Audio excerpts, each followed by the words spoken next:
ഇത് നവംബർ മാസമായിരുന്നു. ഒരു പുൽച്ചാടി തറയിലിരുന്ന് പുല്ല് തിന്നുകയായിരുന്നു.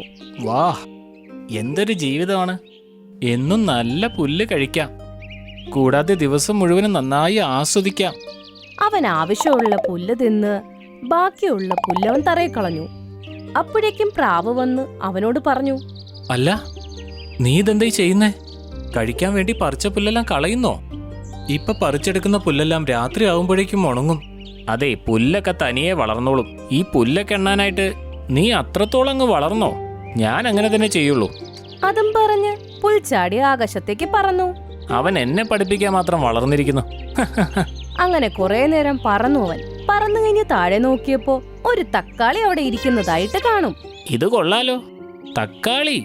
അവൻ തക്കാളിയുടെ അടുത്തേക്ക് പോയി. അതിനെ കണ്ട സന്തോഷത്തിൽ അവൻ പാട്ട് പാടാൻ തുടങ്ങി. ഹാ, തക്കാളി നല്ല തമാശയാ, ഹാ തക്കാളി നല്ല തമാശയാ, ഊഹ് തക്കാളി നല്ല തമാശയാ. അവൻ പെട്ടെന്ന് തക്കാളിയുടെ പുറത്ത് കയറിയിരുന്ന് അത് കഴിക്കാൻ തുടങ്ങി. ആഹാ, എന്ത് സ്വാദാണിതിന്! കഴിക്കാൻ നല്ല രസമുണ്ട്. പറഞ്ഞ് പാതി തക്കാളി അവൻ തീർത്തിരുന്നു. അപ്പോഴേക്കും അവിടേക്ക് 6 ഉറുമ്പുകൾ വന്നു.